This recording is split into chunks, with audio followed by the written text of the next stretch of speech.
Hello, welcome back in. You know, every time you do an interview, you try to prepare for it, and you hope everything goes well and it's memorable, but that doesn't always happen. Most of the time it does, but sometimes interviews can go off the rails a little bit. Tony Kurre is here to talk about Speaking of off the rails.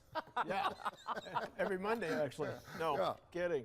For folks who don't know, Tony Kurre was a dominant personality in Birmingham radio for years and years and years when DJs were really And so so artists would come into town and you spend time with you them. guys are dominant now, but I mean, television was, I mean, you're stars. I mean, you're celebrities, right? You can look around you all you want. Well, I was just trying to give people perspective of how many No, it really people I've was. interviewed No, all I over mean, the we were in years. the newspaper every day. It was unbelievable. Chuck Berry came to town for City Stages, and I got an opportunity to speak with him briefly, and I'll never forget, I could spend an hour doing this, but he came in on a really lousy-looking car, had someone very conspicuous in the front seat.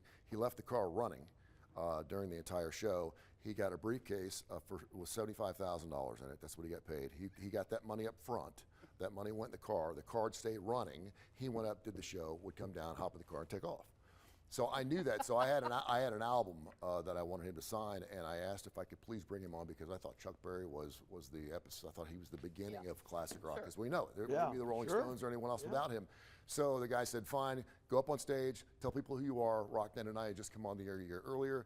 Get off the stage." So I run up there, ladies and gentlemen, Tony Kurre, 60,000 people at Lynn Park, blah, blah, blah. I turn around to my left, ladies and gentlemen, Chuck Berry. I run down the stairs, and I hear this chorus of boos. I mean, boos. And I'm going, and the concert promoter out the bottom was like, "Get back up there, get back up there." And I was like, so I ran back up the stairs. Well, when I walked off the left, Chuck came around to my right and put his hand out, and I left him hanging.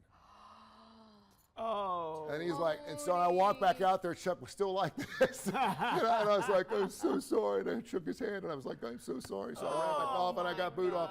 So it still gives me goosebumps. But then after the show, I had that album. He got in his car, and I said, "Hey, I'm the one that screwed up on the thing." I said, "Would you please sign this?" He got out of the car, made his way through the crowd, signed my album, and then I still have it hanging in my office. Probably. Okay. But that was the one interview slash person I brought on stage that I'll never forget. That was a great story. Oh boy, just left him hanging there. There you My go. hero, my hero, Oh yeah. my gosh. How about you, Michael?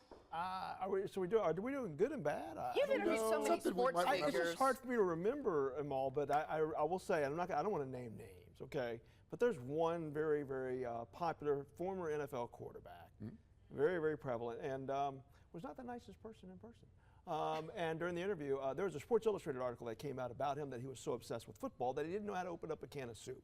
This was an account told by his then girlfriend.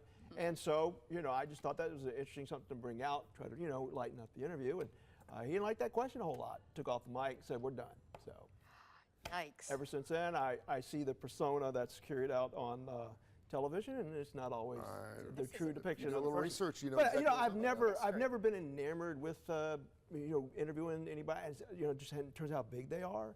And they say you should never want to meet your heroes. That wasn't particularly one of my heroes. I'm just saying. Yeah. But you know, But that is what they say, because then you'll be disappointed because sometimes they're not as friendly or they don't care about you. They The say ones you that, think yeah. are going to be rude are the nicest ones. The ones you think are going to be nice. Thank you. Isn't that the Exactly. truth? Barry Bonds, great example, was one of the nicest. Joel Strawberry. I can go on and on. Will Yeah. Clark. Jimmy these are all Buffett was sports one of figures. the rudest guys I met him 4 times. 4 different times. I thought 4th time I said, I even said, "This is the 4th time I'm meeting you. You don't even Please call be him nice out." to me." And he was so rude. I'm like, so did anybody blow your socks off? Did you meet anybody? You're like, wow. You know, so I've been fortunate to interview a lot of people, and the best, most kind person I've ever interviewed was former President Jimmy Carter. Nice. Sat here right in the studio with me for about 30 minutes on our noon show at the time when I anchored the noon show, and was just the most gracious, and we just had a conversation. And there's a whole studio of like Secret Service people and everybody from the stations in here, so I was a nervous wreck already interviewing him. But when it was over, this was what was so cool about him. When it was over, he patted me on the arm and said, "That was very good." Oh. Just being like a daddy, like, "I know you were nervous, but that was very good." That's so wonderful. I loved that. But I have certainly interviewed some people who did not make me feel that good. And I think I mentioned this last time, an author, I'm not going to name them because I just think that's mean for me to name them. But he thought a lot of his work. And was really rude during the interview. It made me a little uncomfortable, and I could not wait to get out of that interview. But, you know, you've seen interviews like that before. Yeah, particularly on our line of business, a lot of people don't realize this. Normally, when you're talking to someone, it could be Jimmy, Kurt, or anyone else, you maybe could be the 3rd, 4th, 5th, 6th, maybe the 18th person that day. Correct. speaking Yeah, to those that guest. satellite interviews. Sometimes they're selling something, Yeah. and they've got something to talk about. And so I always want to try to come up with something that I don't think has ever been asked about. Yeah, exactly. And you don't have about 3 or 4 minutes, and so it's not like you get a chance to warm up with them. So you really have to turn on the joy, and you have to turn on that, you know. And so it's really difficult. So, but yeah, I've had like Meatloaf to me was just.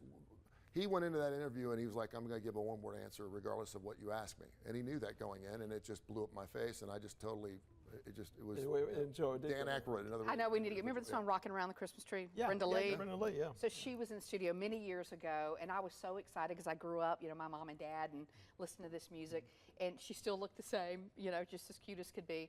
And so we sit down, and I mentioned Rocking Around the Christmas Tree, and I says, will you sing a little bit of that for us? And she said, this is way too early in the morning for me to be singing. And I said, yes, ma'am. So I went through it. We're in the middle of the interview, and I said, I really would love if you would sing Rockin' Around the Christmas Tree. But I think she got comfortable during the interview, and she thought, okay, this is safe. And she said, if you'll sing it with me. I don't have video of it. I wish I did. But we sang Rockin' Around And I think the that's Christmas kind of Tree the key. together. If you can soften them up a little bit. Dale Earnhardt Sr. was awesome. You know, she just never, they see a pure gruff. The but- Intimidator is yeah, I what know, is his but name. He was just awesome and even did a funny promo with us. So you just never know. Yeah, no, it's All right. great interviews, great stuff. All right. Good to see you. Good to see you too. All right.